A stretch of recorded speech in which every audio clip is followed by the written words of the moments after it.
Blast Music247.com. We're changing the industry, one artist at a time.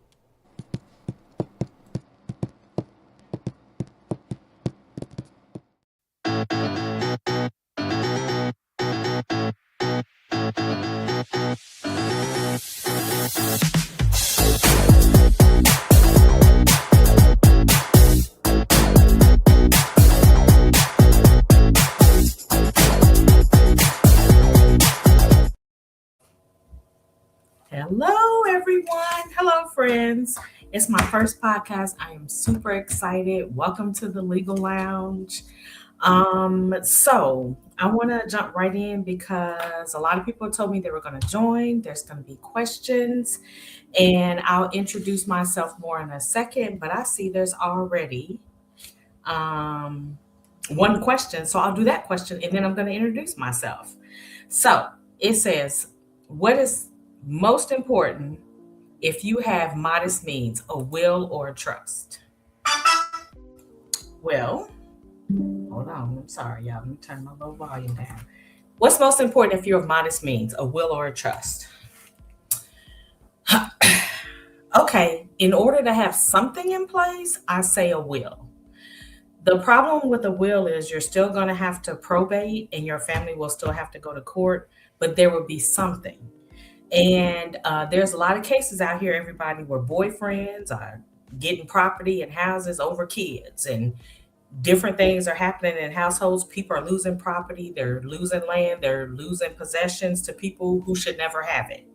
And for whatever reason, they're ending up with it. So if you're of modest means, I would say start with the will just to have something in place. Also, make sure you have the healthcare power of attorney and a durable power of attorney.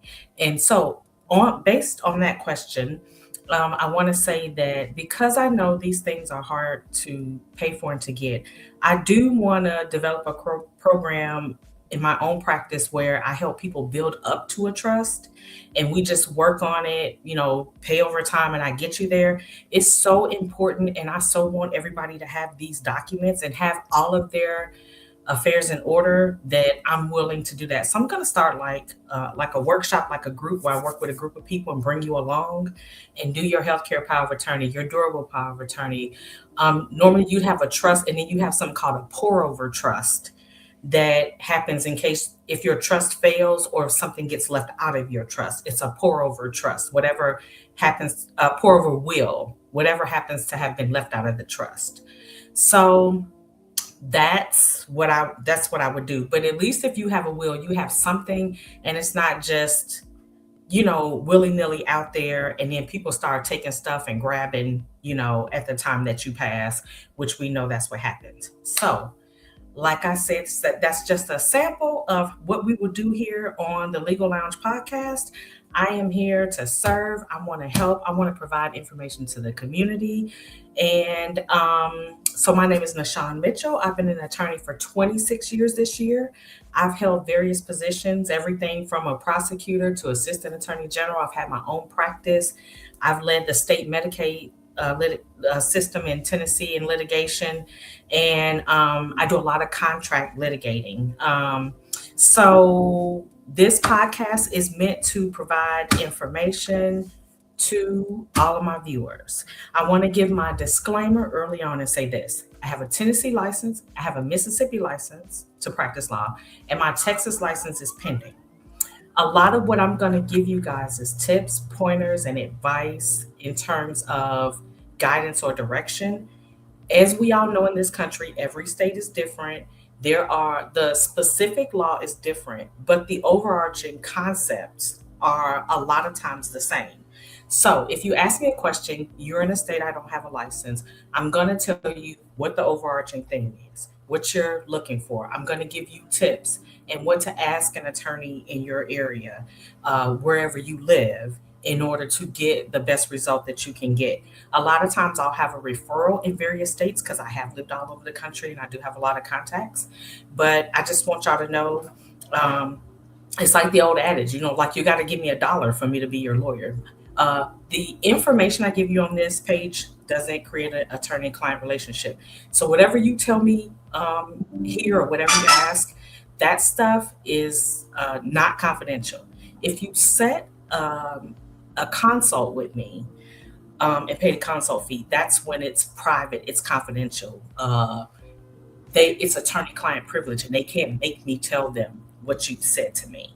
So I think my one of my producers can put up the QR code and the Calendly for a 20-minute consult, and we can go from there. But let me get to answering some more questions. And I see my friend Cindy. Hey, Cindy. Hi. Let's see. Um, okay, here, let's ask this. Let's see. How should blended family structure estate plans to protect all children fairly? You know what? That's a very specific question for every blended family. I have a blended family, and we've chosen to handle ours in a certain way. So it depends.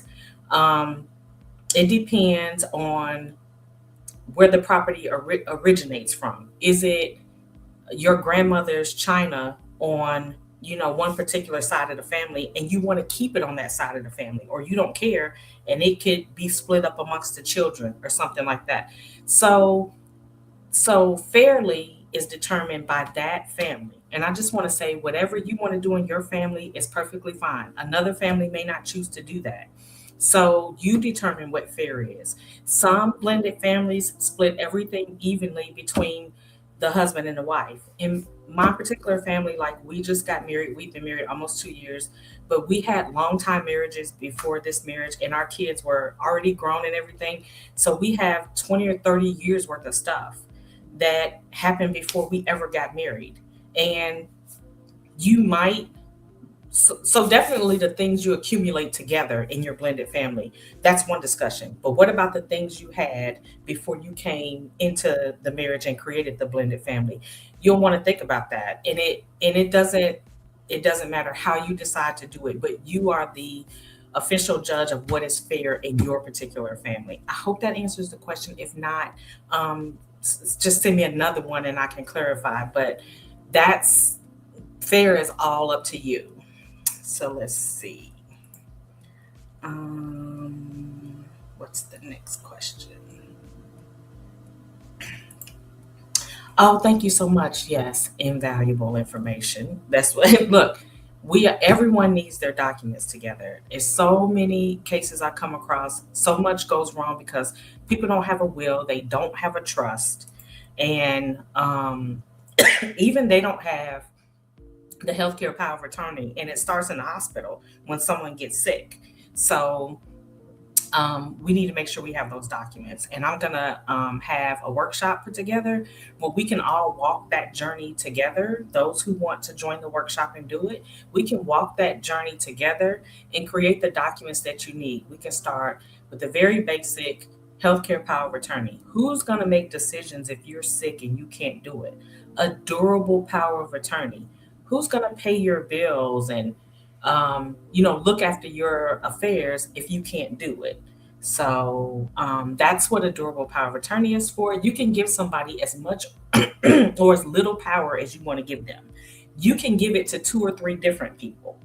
Like in our trust, I don't know if my sorors are out there. Hello, Delta Sigma Theta Sorority Incorporated. Okay, I have in my will a soror designated to get all of my Delta stuff and make sure it goes where it's supposed to go. So that person, outside of the trustee, outside of the executor of the will, they have full authority over anything related to Delta Sigma Theta Sorority Incorporated. And they know what to do with it. So you could put different people in charge of different things. It doesn't have to just be one person, and you may not want to put all that weight on one person. But when you have a consult with me, we'll talk about those things, about who do you trust, who you want to put in charge, what things do you have in your life that you need to designate someone to look after. So let's see, what else do we have? Yes. Okay, so everyone make sure they're hitting the like button and subscribe to the Blast channel. Once you do that, that's how you can get the replays of these podcasts.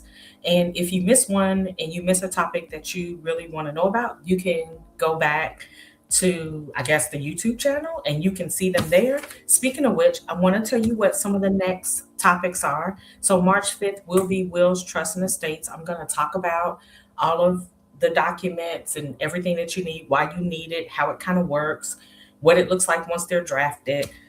And then on March 12th, I'm going to have a home buyer and home seller episode. Since I'm also a licensed realtor, I want to help people either get into a home or sell their home if they want to get out of the house. Everybody doesn't want to be a homeowner. And that's working on everything. We're going to talk about credit and financing and all that kind of stuff. And I do have connections to help, people at all different stages of the credit journey to, get to where they need to be to buy a house.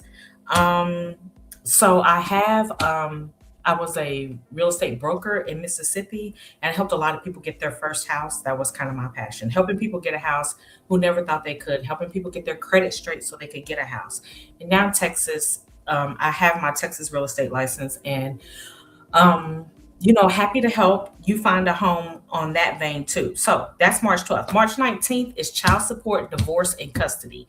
I get a lot of questions about that. So I'm going to cover broad concepts about child support, divorce, and custody so that we can dispel some of the things that are just not true. A lot of long-standing things people are doing that I wish they stopped doing. For instance, this one is really important, and it's becoming more and more important.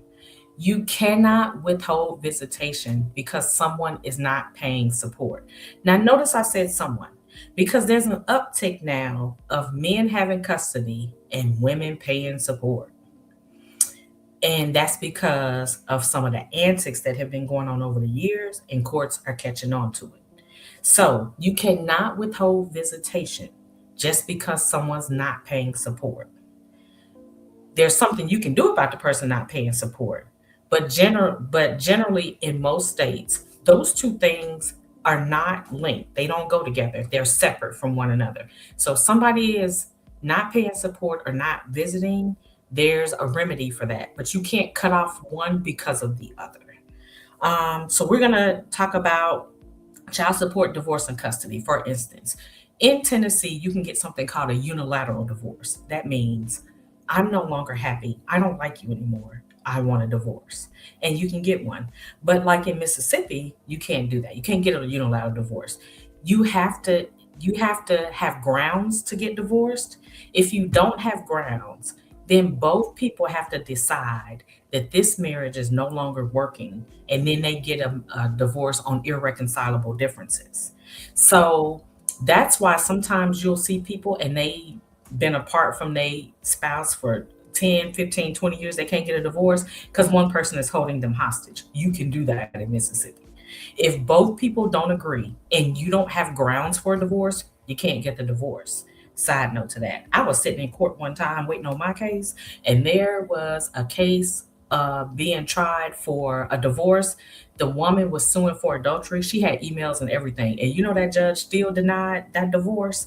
It's hard in Mississippi to prove grounds for divorce. And a lot of times, depending on which partner it is, somebody can be spiteful. They can hold you hostage in the marriage. So we're going to talk about, different theories, concepts surrounding divorce, child support, and custody. Let's see if I got some questions over here. Okay, someone has a question that says, "What if the child doesn't want to go with the other parent?" Okay, so depending on how old the child is, a lot of states have it, some states don't. The child can say what they want to do, and the court will consider that. Depending on why the child doesn't want to go, you will have to do something like either have a therapist write a statement, get a guardian ad litem to speak to the court on behalf of the child. But even if the child doesn't want to go, they still they still have to go. You have to get leave of court in order to alter whatever. If there's an order for visitation and an order for support, if there's an order for visitation, doesn't matter what the child want to do, they have to go. I have seen courts stop support because the parent who has custody won't let the child go to the other parent, or will condone the child not wanting to go, I have seen the court say, oh, and they'll do it in an instant. Okay, fine. Kid doesn't want to go. Child support ends, and we'll hit that gavel. Honey, you don't want them to hit the once they hit the gavel, it's hard to get it's hard to get that undone. So so that's something that we could talk about in a meeting, right? Like, I need to know more about why the child doesn't want to go, the larger picture of what's going on. But as a general rule across the board, all 50 states, it doesn't matter what the child wants to do. And that's another reason, though, why when we're having these hearings and court appointments, these meetings, mediation, whatever is ordered, everything needs to come out. You can't withhold anything because the judge is going to make a decision that you're going to have to live with. And in some states, you can't revisit that decision for like 3 years. And so, unless there's, an emergency circumstance, or unless, something changes, that's an emergency. But just generally, like, the court's not going to keep doing this back and forth, going back and forth. The court's not going to do that. So, generally, once there's an order, it needs to be in place for 3 years before the court will consider changing it again outside of, certain circumstances. So, so I'm not saying that you can't um you can't get it changed because the child doesn't want to go, but it's all going to come down on why. The most important thing about that is, once there's an order from the court, you can't do what you want to do. You can't just change it and willy-nilly not go by it. Now, side note to that, before I look and see if there's another question, I always encourage people to try to get together themselves and make an agreement. You can have a private agreement. For instance, when I got divorced, we didn't have um, child support and visitation. We didn't have that. We just, we, look, I said, look, we've been married 16 years. You know when these kids' birthday is, you know when Christmas is, you know when school starts, you know everything. You're either going to do it or you're not.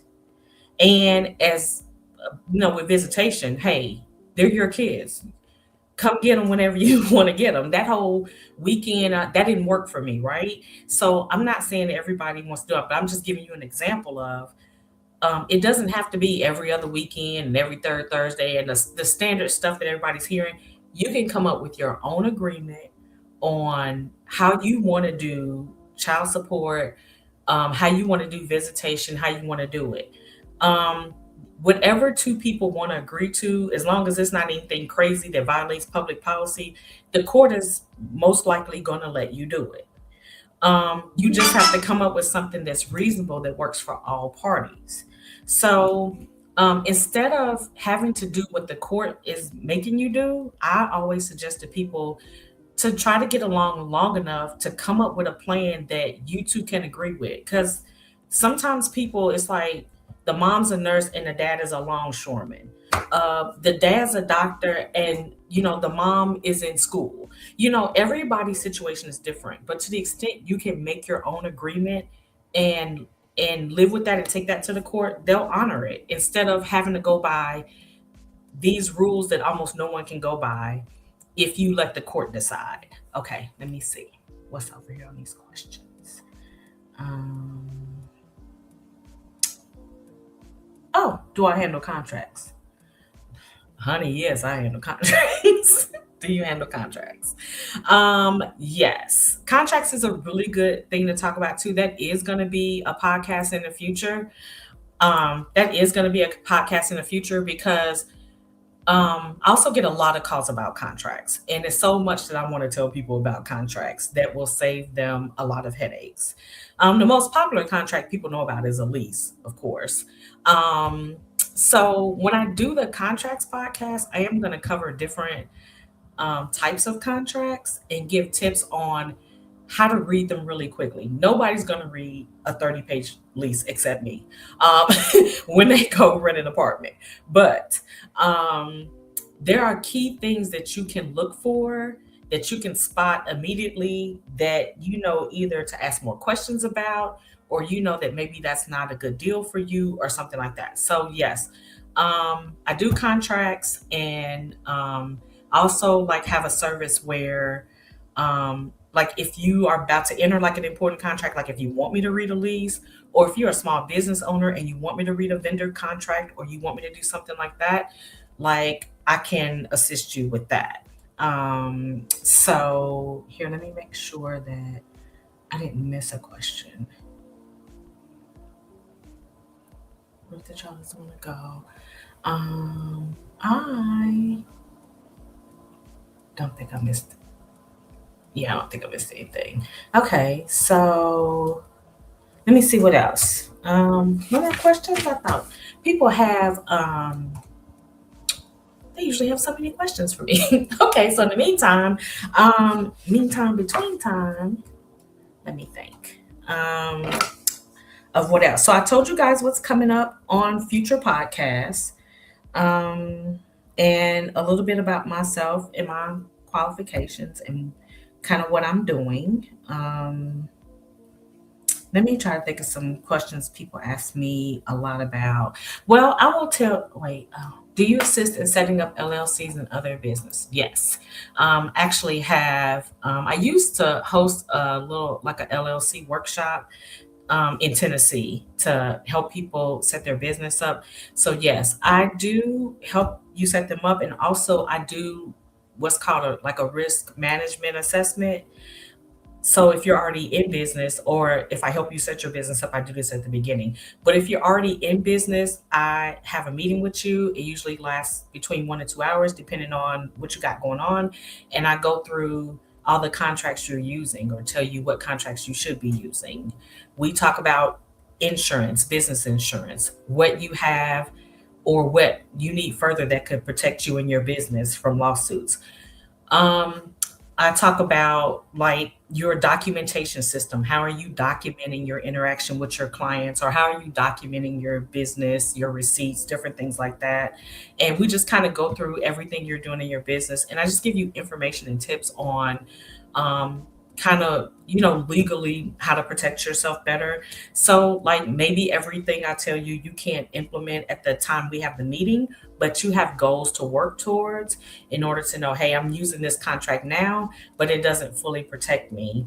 I even had to redo my own contracts in terms of, texting. If you text with clients, if you email with clients, and different things like that, there's best practices, and there's things that you could do to help minimize your exposure. So a lot of times with attorneys and of course insurance agents too, it's about, I mean, you can't eliminate all risk, but you can reduce your exposure. You can reduce the level of risk that you have in your business by just putting a few key things in place. Also, in terms of having a business, um, going back to estate planning, and so that's called succession planning. What's going to happen with your business if you pass, especially if you pass unexpectedly? You're going to still have accounts receivable out there. You're still going to have accounts payable. You may have product moving and shipment. You may have employees that need to be paid. Your business is going to have to be wound up. You would want the profits to go to your family or your children or something like that. So you need a succession plan in place for your business. That's something that's talked about either in the business workshop, or I talk about it with you when you do the estate planning. So that's something too, if you guys are out there, business owners, and you haven't thought about that, which a lot of small business owners haven't. Um, that's something that you want to consider. Um, let's see here. Will I be posting the workshop? I'm probably I'm probably gonna just post that it's happening, and then people sign up. That's probably gonna be on a different platform, like a Zoom platform, a Zoom webinar, where it'll start out in a small group and then it'll merge into one-on-one help. So that like in the estate planning workshop, we're gonna all start with I'm gonna so say it's 5 or 7 people in the group. That's probably as much as I want to do at one time. Then I'm gonna say, hey, this is the document that I need to draft your trust.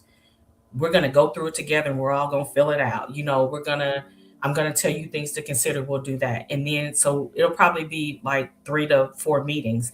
But as we go along, like the last meeting, I'll talk to you separately, individually, and say, okay, let's talk about what you need so I can finish drafting your document. So I will definitely post when the workshops are and what the sign up is, what the cost will be. But the actual that type of work, the actual workshop, I'm not going to post that now. Webinar, I could do a webinar, um, but that's almost kind of duplicate work for like what the podcast is. So that's how that will work. So I'm gonna give everybody this business number. I hope everybody, Troy, he can take it, he can write it down. So okay, 615-596-3132. That's the number to call or text me on about these all these things. 615-596-3132. I'm also give y'all an email address, but let me check these questions over here. um, yes. Oh, so and to better answer this question, it says, "Do you assist in setting up LLCs and other business entities?" Okay, so I have helped do nonprofits before, um, S corps, C corps. That should really those are should more so be a tax designation, but corporations are a little more involved, and sometimes they're a little too fancy for what people are trying to do, and the tax implications of corporations are a lot more. So my business consultant told me, if your business gross is not over 55,000 a year, a corporation setup is kind of not what you want to do. So you want to really consider the type of business entity you're setting up, and then how you file your personal taxes. That's one consideration. But then the type of business entity you set up, and then what kind of business you're doing, because some structures lend themselves better to an LLC or S corp or C corp or whatever. It also depends on, do you have partners or do you have a spouse? Are you in a community property state or are you in a common law state? All those things matter. And so generally, you would have a lawyer and an accountant, good lawyer, good accountant, and they work together. I have a client, he has a banker, he has me as his lawyer, and then he has an accountant. And look, we don't allow him to do anything until like a lot, we all talk and we make sure we're on the same page. And then we give him or sometimes he'll call me and I'll say, yeah, that sounds good. But call your banker. That sounds good. Call the accountant. And so I do the part I can handle, and then I send him on to the next part. Let's see. Okay. So yes, I can help with other entities, and I'm always real clear and upfront. Like, hey, y'all, I know this much, but I don't know this part over here. So, oh wait, are there any best practices for potential personal injury? Do you have expertise there? Okay, so yes, I have done. Um, so when the person who says, are there best practices for personal injury, potential personal injury, I need clarity on that, because usually best practices is on the business side of doing things, but potential personal injury, so clarify that question for me so I can give you a better answer. I'm gonna come back to that. Let me see. For young families who are still building wealth, what estate planning steps? Okay, so this says, for young families who are still building wealth, what estate planning steps should they prioritize first? Um, I would just say, look, if you own anything, documents, get documents first, and a full complement of documents. And you said young families, I'm assuming that means children. Um, you should always have a plan for your children. Um, I've had a plan. My kids are going to be 30 and 33 in April. And really ever since I got out of law school. So they were like 4 and 7. I've had a plan for them. I called people and had the conversation that a lot of people find difficult, don't want to have. Hey, if we die, will you take our children? And I literally had a list. And I'm just going to be upfront and honest and say I had a list because my parents were not an option. Okay. And so I had a list to say, hey, um, these people, if not them, then these people. I literally had 7 options in my will that said, which is basically what, if we die at the same time, this is who we want to take our children. If you're a single parent, you really need one. So you want to get the documents in place because you want to set that foundation. And look, a good foundation starting early, you need some life insurance. Life insurance is going to fund a lot of that. So you need life insurance, you need your documents in place, And the other stuff that financial advisors will tell you, you need an emergency fund. So in case things go wrong, you're not dipping into other money that you have set aside for estate planning purposes.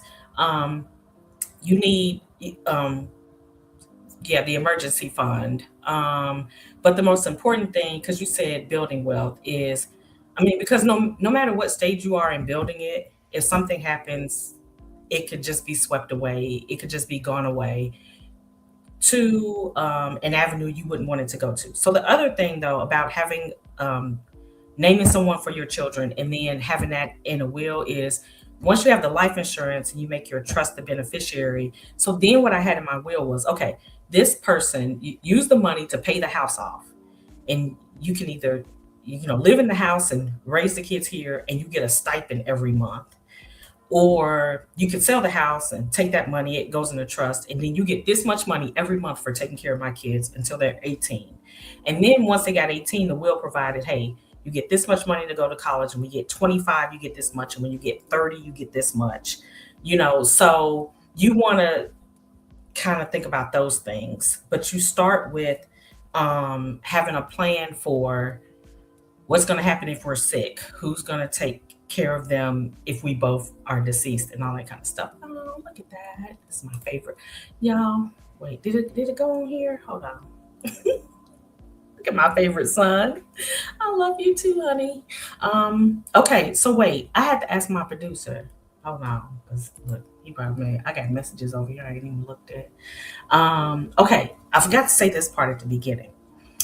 And this is good because if y'all need to, y'all take a little break, get some pen and paper. And if you didn't have one and you're missing the good stuff, but there's a 5 minute music break. Now look, I like the music that they play on here. They advertise in certain artists. There's a 5 minute music break, but that's good.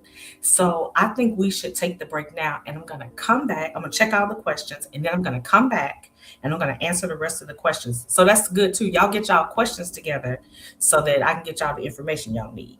Okay. All righty. Thank you, Nishan. Great, great, great information. Thank you for everyone. Thank you for everyone stopping by tonight to see her premiere show.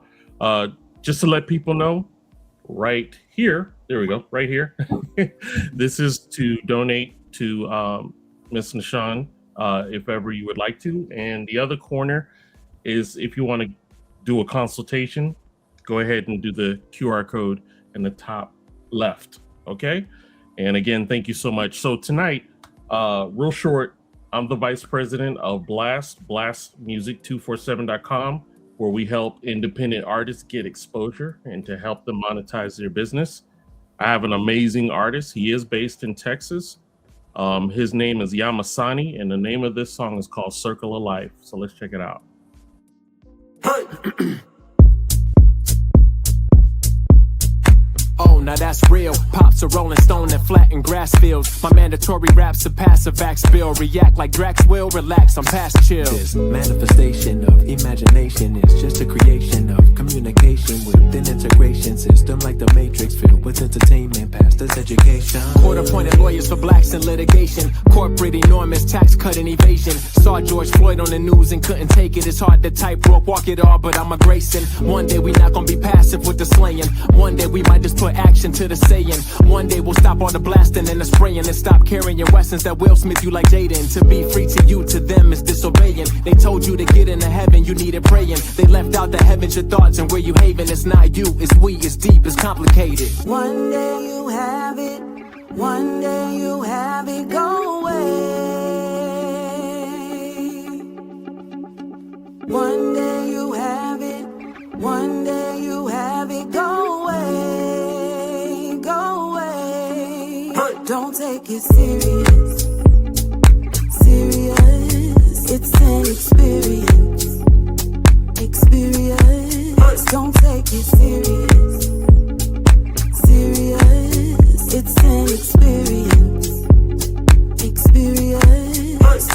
Shine bright like a solar light. Oh, we can make everything alright. Yeah. Shine bright like a solar light, and know you can make everything alright. Yeah. Shine bright like a solar light. You know we can make everything alright. Yeah. Shine bright like a solar light, and know you can make make everything alright.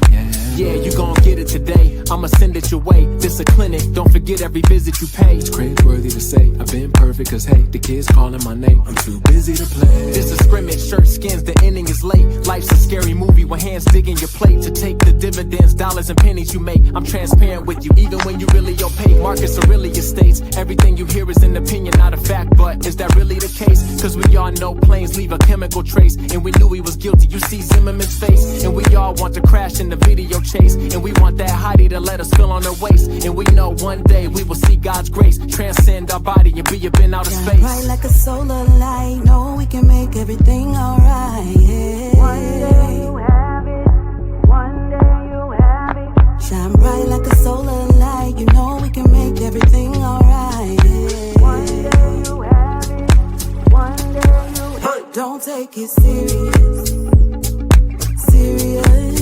It's an experience, experience. Don't take it serious, serious. It's an experience, experience. Shine bright like a solar light, know we can make everything alright. Yeah. Shine bright like a solar light, and know you can make everything alright. Yeah. Shine bright like a solar light, you know we can make everything alright. Yeah. Shine bright like a solar light, and know you can make everything alright. Yeah.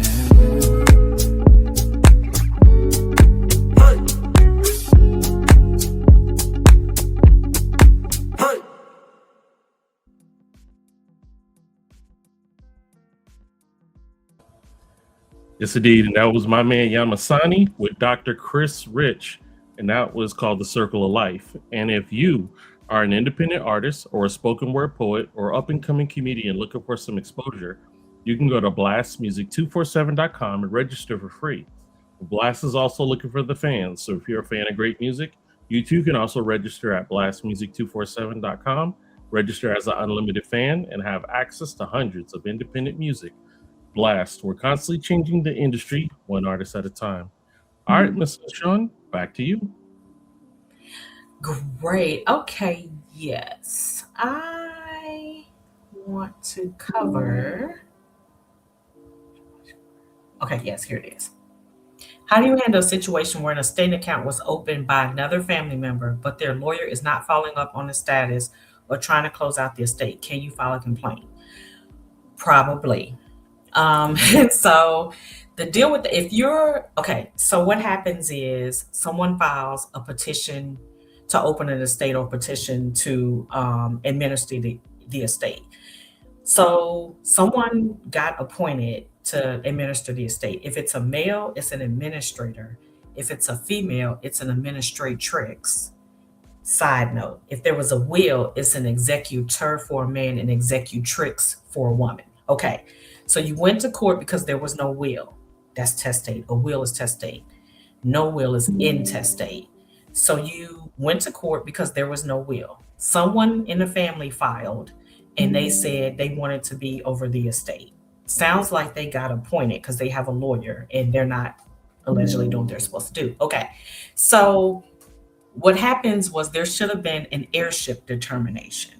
So the court, so when a person got appointed, they should have ran an ad in the paper for 3 consecutive weeks, in a paper that's well circulated in the area where the person died and where the case is pending. And so then it says, come one, come all, this person died, they died on this date in this county. If you think you're related to them, come to court. So everyone shows up at court and says, it's my uncle, it's my brother, he was my father, that's a whole interesting thing right there. He's my father's, whatever it is, right? Sometimes some people have to prove who they are to the court. So once all that gets worked out, which could go really quickly or could not go quickly if DNA tests are needed or anything else, the court is going to issue an heirship determination. List all the people, say all these people are heirs to the person that died.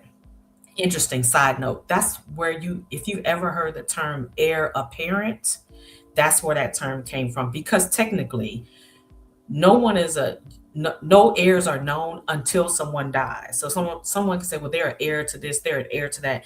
No one's an heir until someone dies, because at that point of death, because someone may die before that person or whatever. So that's why there's the term heir apparent. So the court issues this heirship determination that says these are all the people who are heirs to the person who died.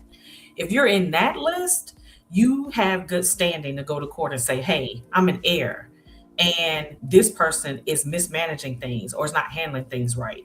And yeah, I want to call them in to account for what's going on. I want an accounting. I want a meeting. I want this, that, and the other. Now, probably what I would say do is to actually call the lawyer and say, hey, I'm an heir and I would like an accounting. I would like a sit down. I want to know what's going on. If the lawyer refuses to do that, then yeah, then they shouldn't want to go into court and be in front of the judge with an heir saying, hey, they're not doing what they're supposed to be doing. No lawyer wants to answer for that.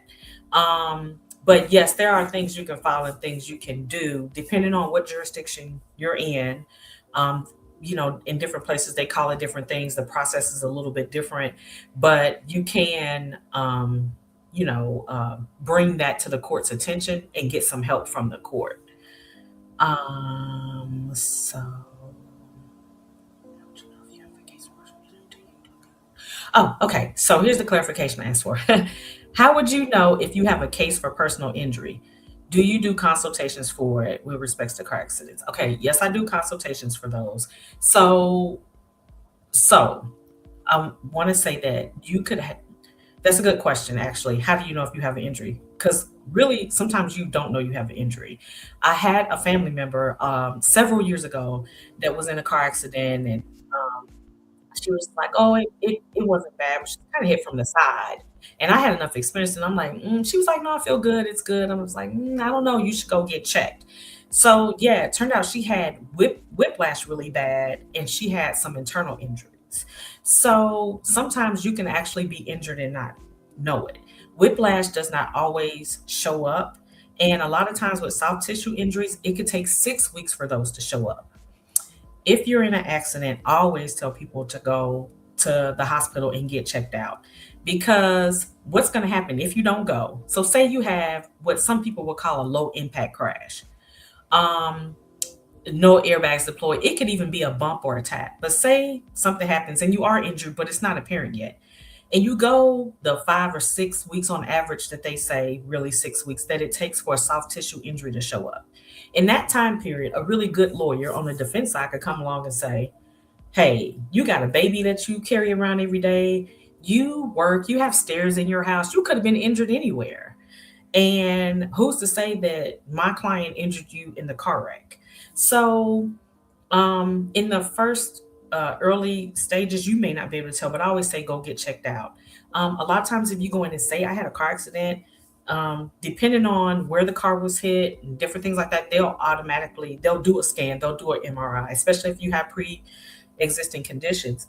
A lot of people on here know I had cancer before several years ago, and I had a very, very extensive surgery to get the tumor out, but in so doing, I lost a lot of other organs. The point to that is I'm all stitched up on the inside, right? So for a lot of years, and I actually did have a car accident maybe 2 or 3 years after the surgery, but the stitches were so fragile. Like anytime my body got jarred, I had to have a whole body scan to make sure that I didn't have any really bad internal injuries. That's a pre-existing condition that could have been exacerbated by an accident. Pre-existing conditions count. They just are calculated differently when you get your damages.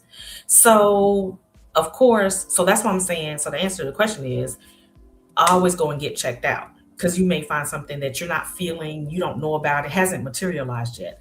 Of course, the other way to know is if you are feeling if you're not sleeping well, if you're feeling some kind of pain, no matter how slight, even if it's tingling, if it's some numbness, it's something that you feel like could be related to that, go get it checked out. Because if it turns out to be related to the accident, but you wait too long, a good attorney could say, this didn't happen from the accident, this happened from something else. And that could severely impact your recovery. Best practice for potential personal injury. Okay, so let's see. I saw another one. Oh, here's one. Can a family member sell their home to another family member at below market value? Okay, so the general rule is you can do whatever you want to do with your house. The only limitations is if there's a mortgage or anything on it, which from the way the question is, it doesn't sound like there is. If there's a mortgage on it, that's a separate thing. You'd have to ask the bank for a short sale and that kind of thing. Um, you would want to see about well for you. Okay, so the other thing is, and I thought it was 3 years. I'm gonna have to look this up for my viewers out here. It might be 2 years. If you sell your primary residence and you've had it for 2 years, there's something called well, whenever you sell an asset and you make a gain, that's capital gains. Okay, everybody out there, you sell an asset, stocks, bonds, property, you sell something like that and you make a gain, that's called a capital gain. And then, of course, there's a tax on it. But if you sell your primary residence that you've had for 2 years, um, you don't get taxed on the capital gain. So that's what I did when I moved from Nashville in 2021, and I moved here to Dallas. I made $130,000 selling my house, and I sold it, and I hightailed it out of Nashville and came to Dallas because I was done with Nashville. So, but I didn't have to pay tax on it. I didn't get a 1099. That was free money. So, market value only. This is another thing. This is a legal principle that you learn in law school, and it could also apply in the real estate world too. A property slash a house is only worth what a willing buyer will pay for it. Market value is an indication of value, but real value is determined by what somebody will pay for it. So, and that's why sometimes you'll have houses in some places that sell below what other houses are selling for. And a person is like, well, why can't I get this much for my house? It's something about the house, depending on what it is with the house, but a property is truly only worth what a willing buyer will pay for it. So market value is just an indication of what people are paying in an area. And we've all had that experience when we go into an area, you'd be like, these houses cost what? Why are people paying this much? Sometimes people buy into the hype and they inflate a whole area for no apparent reason than, it's like the run on toilet paper, right? So so yes, you can sell your house to anyone, really, family or anyone below market value. I'm trying to think. I keep pausing because I'm trying to think if there's any tax implications to that beyond the fact that if you've owned it for 2 years, you'll get a break on the capital gains. Um, and I'm trying to think if the amount that was quote unquote below market value is taxable to the person who buys the house. But the only reason I don't think it is because of what I just said, that you can do whatever you want to do with your property and it's only worth what someone's willing to pay. So um, if you want to follow up with me on that and we can look a little bit more into it, I'm happy to do that. But that's my answer. Absolutely, yes, you can do it, and there shouldn't be any extra tax implications beyond that. But this is also the part too where I say check with your accountant. I don't think so, but I know just enough to be dangerous sometimes. Okay, let's see. How often should we will of trust? Yes, great question. How often should a will of trust be reviewed and or updated? We generally do 3 years. 3 years is a good span of time where some changes could have happened, and sometimes that's just a quick check-in. Hey, sometimes in 3 years everything has remained the same, but the difference between a 15-year-old and an 18-year-old that could warrant a change, because generally as your children get grown and they start moving along different phases of their life, you will shift your things around that you want to do. You'll change things. Like I said, hey, this is who I'm leaving my kids to, but once they get 18, you don't have that concern. So you would change it around. So it's generally 3 years, and sometimes 3 years goes along and there are no changes and I check in with you and everything is fine. But then sometimes you're like, whoa, yeah, a lot's happened. I got divorced, the dog died, the kids left. I mean, it's just like all hell is broken loose. And I'm like, why am I just now hearing about this? So yes, 3 years. Let's see. Hello, Brianna. I love you too, honey. Let's see. Um, Everyone is saying thank you. Thank you guys for tuning in. A lot of you know me and know me well. I'm always trying to be helpful and help people because we need this out here, and everybody can't, afford the very expensive costs that attorneys are. But the other thing is, if I can catch you before you mess it up, that's a lot better for me. Let's see. Hey, Jazzy Jazz, love you too. Let's see. Um, Let me see. Wonderful plan. Look forward to future sessions. I saw another question. Um, make sure the like button. Oh, is it worth filing bankruptcy? Okay, here it is. Is it worth it to file bankruptcy for 10,000 in credit card debt? Absolutely not.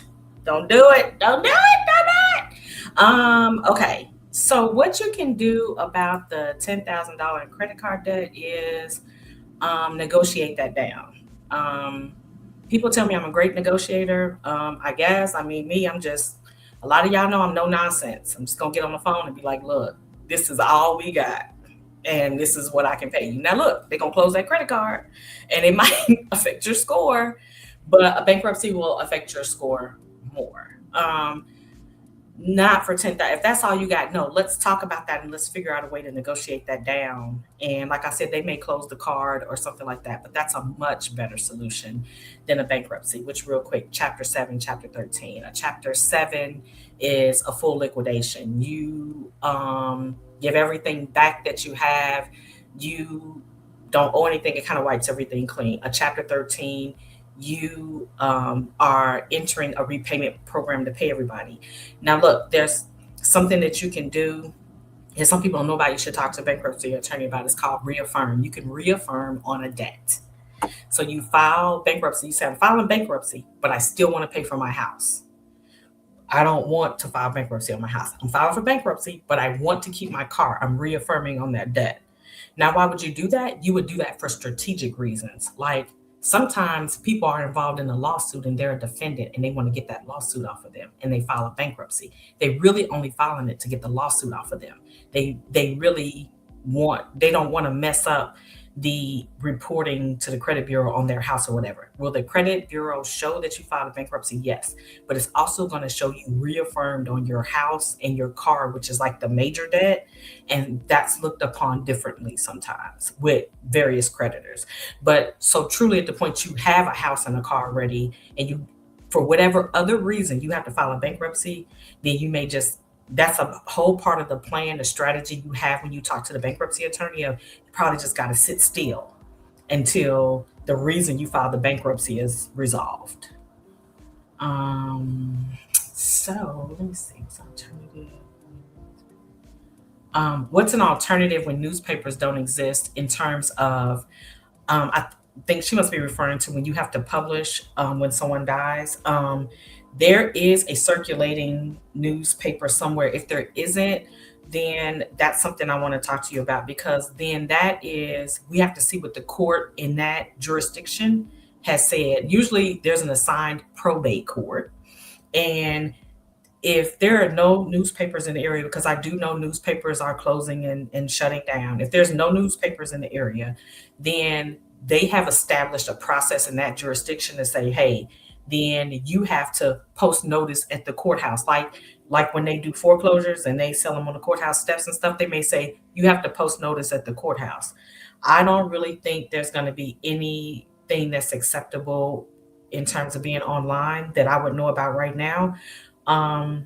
So that's how you would handle that. You have to see in that jurisdiction, the probate court that you would intend to file the case in, what are they saying? We find that out by calling like the court administrator or the court clerk in that area and say, hey, there are no circulating newspapers in this area, in this region. How are we giving notice? And they'll tell us what to do.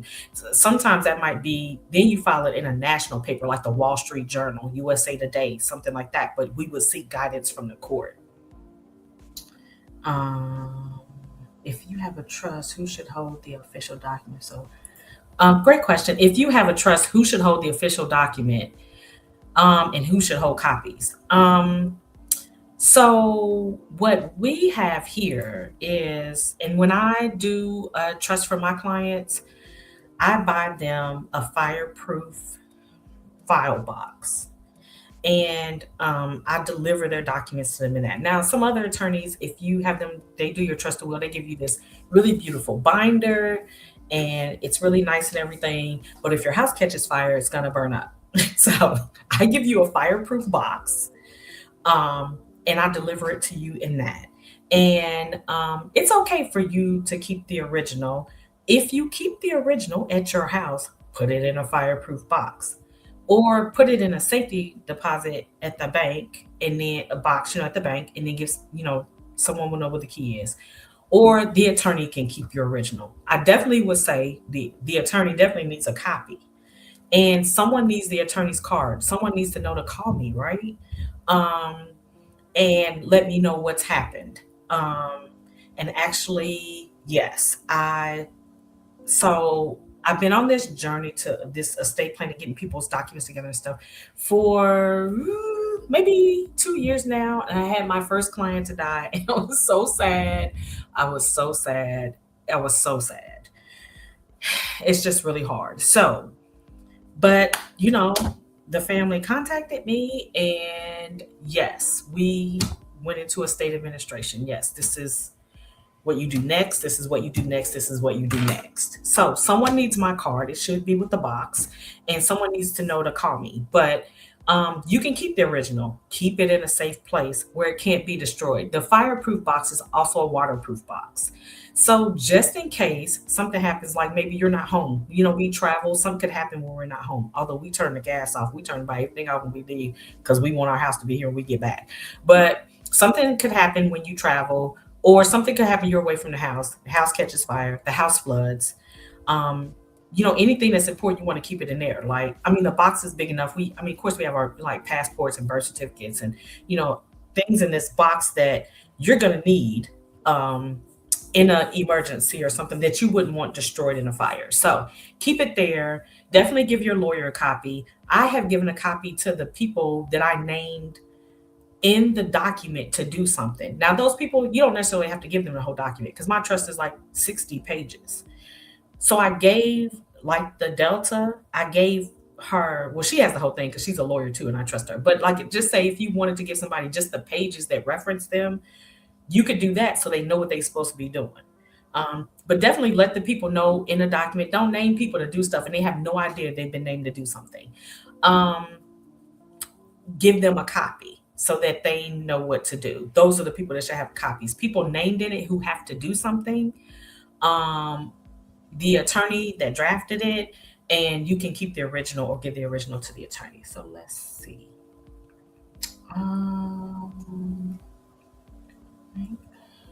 Let me see. Yay.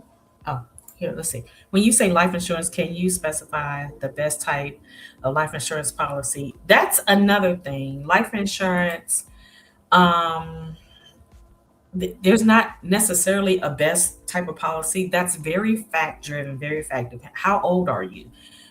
Who are you trying to protect with the life insurance? Is it children? Are you going to need it for 18 more years? Are you just trying to have enough money to bury yourself and take care of your bills if that's what you want to do? What is your health condition? What zip code do you live in? Because a lot of times the prices are dependent on that. Um, and so, what are your goals basically? So, those are the questions there's so many different types of life insurance policies. It don't make sense. There's some that are, you know, um, driven off the stock market. Of course, there's whole life that builds value. There's term life that's much more affordable, especially for young people who maybe don't have any children yet or anything, but they want to, have something just to take care of their expenses so that a funeral and things is not a burden to their family. So there's a lot of times when people ask what's the best something, a lot of times it's very fact driven, and life insurance is one of those. There's so many different types of policies, it'll make your head spin. That's the other reason why, yes, you get with a professional, you tell them what you need. Um, don't overinsure yourself. Um, don't overinsure yourself, and then pick the policy that's going to best meet your needs. Now, look, just like changing the I'm sorry, just like updating the will and stuff, you might need to revisit that decision every several years as your life changes, your responsibilities change, the things that you're doing. Like, um, you may get into your mid 40s or 50s and decide, I'm going to start mountain climbing. And that's great. But your current insurance policy may say, we're not insuring you for dangerous activities. You may have to get a rider. You may have to update that policy. If you start racing cars, if you start just, doing kind of stuff, it's not that you can't be insured. It's just a lot of times people change what they're doing. They engage in different activities as a hobby. They take it up or whatever, and they don't realize that what they're doing is not insured. And if you die while you do that activity and you think you have insurance, you really don't. And then your family ends up not getting the protection you wanted them to have. So that's how that works. Let me see. Let's see here. Thank you so much, everyone. Let me see. Yes. Can I use an attorney to purchase property and land? Yes, I have client or two that I do this for them. So the funny thing is, remember I said I have the Mississippi broker license, but I have it on inactive status right now. But as an attorney, I can still do the transaction for you. The only difference is if I don't have a real estate license of any type, I can't be paid out of the commission.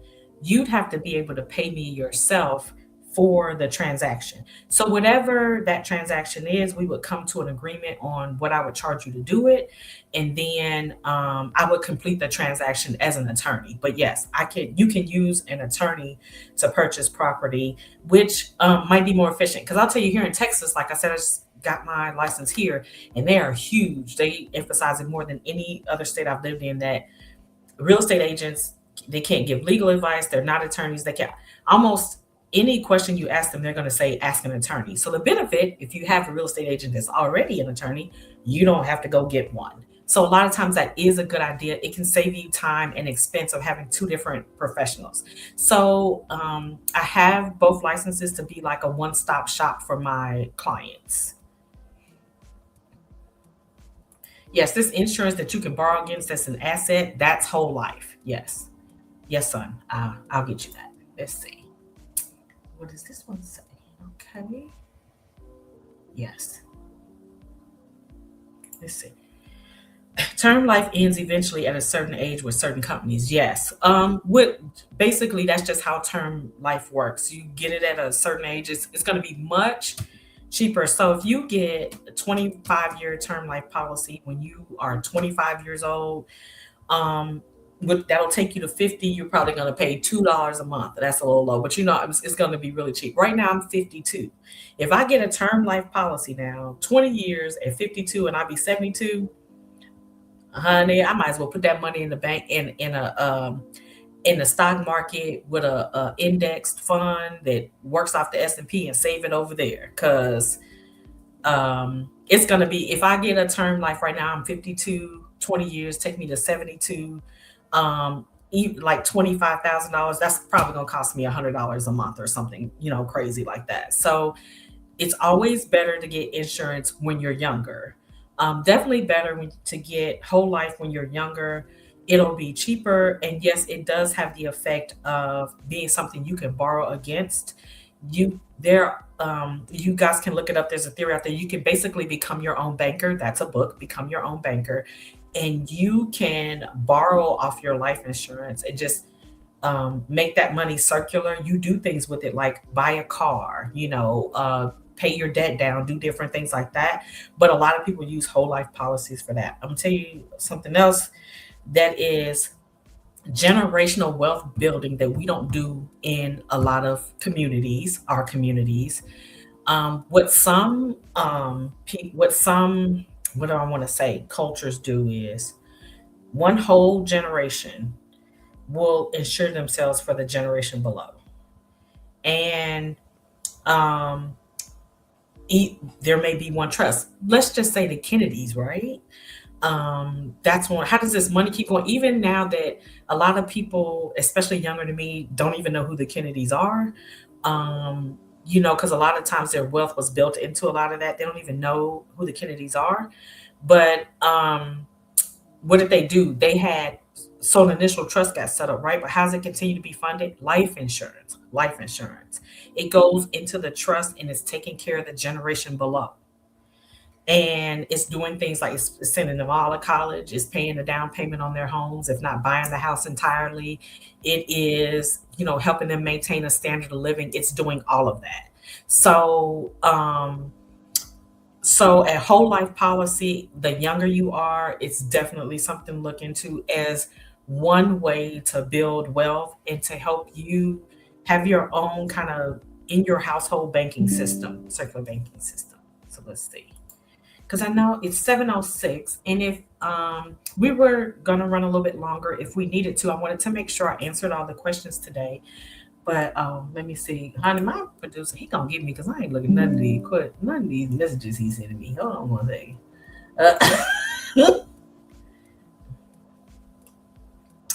Um, something wrong with my Calendly. That's okay. I gave y'all that number. Ooh, let me give y'all the email address. Nichon, Nichon, Nichon at mitchell-legal.com. Nichon, Nichon. Nichon at mitchell-legal.com. Y'all send me an email. If something's wrong, I thought I checked it today. I thought it was working, my Calendly thing, but I can definitely help y'all set up a consult or an appointment if y'all want that. Not a problem at all. It's the first one, and something was gonna happen, but we'll work the kinks out as we go. I wanted to make sure y'all had a way to get in touch with me, so that's why I gave you my business number, gave you the email address. I don't know. Oh, and then, well, okay, y'all. So I was gonna say y'all could like hit me on Facebook and stuff. You can, but that's not the best way. The best thing to do is to text me.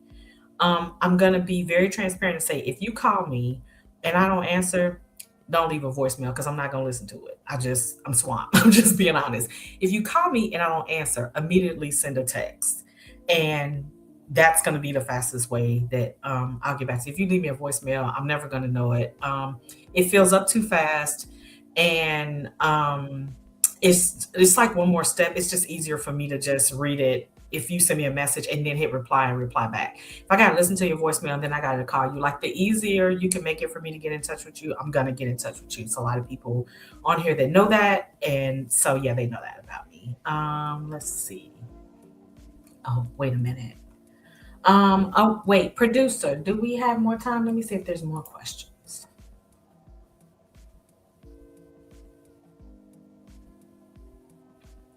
Oh, wonderful. Yes, thank you, everyone. I hope this has been helpful and really good for you guys.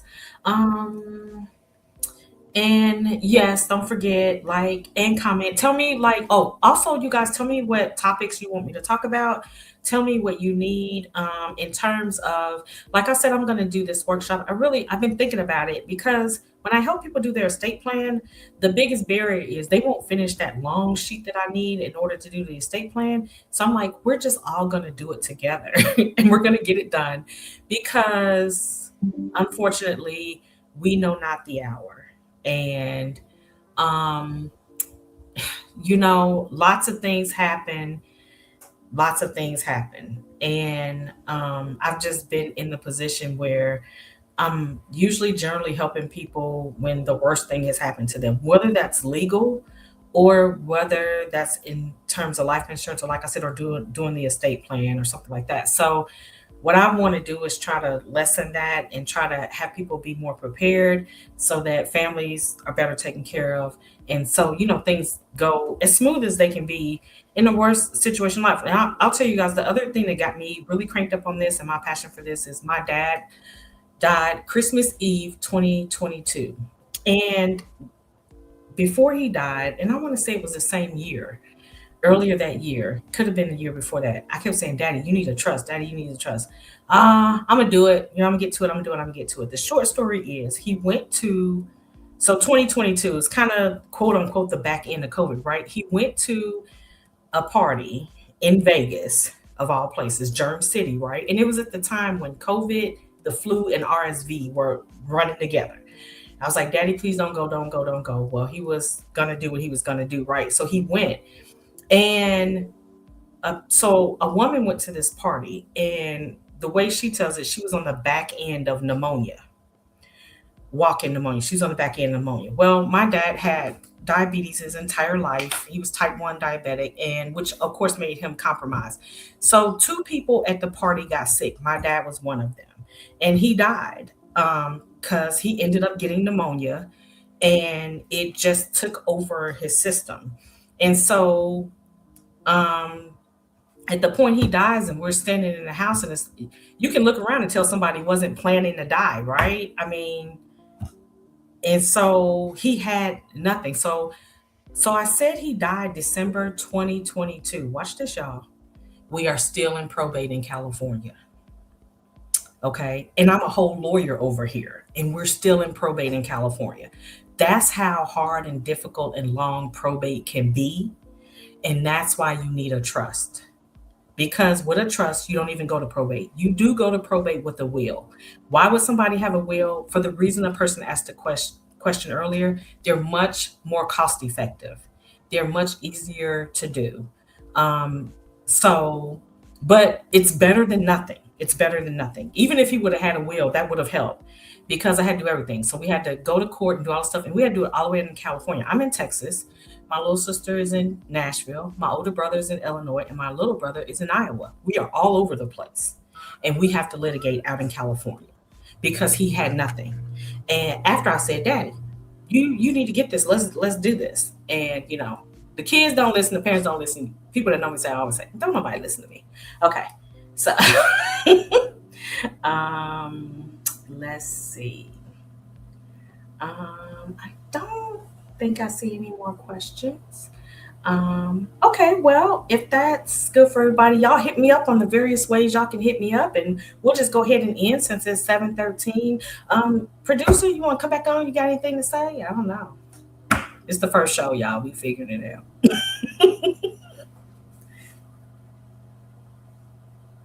No, everything was fine. You did that thing. Alrighty, cool. Well, I will see you guys next week where we're talking about wills, trust, and estate on March the 5th, 6 p.m. Central, 7 Eastern. Thank you guys. I had so much fun. I enjoyed this. I hope it was helpful. All right, everybody. Have a good night. Be safe. God bless.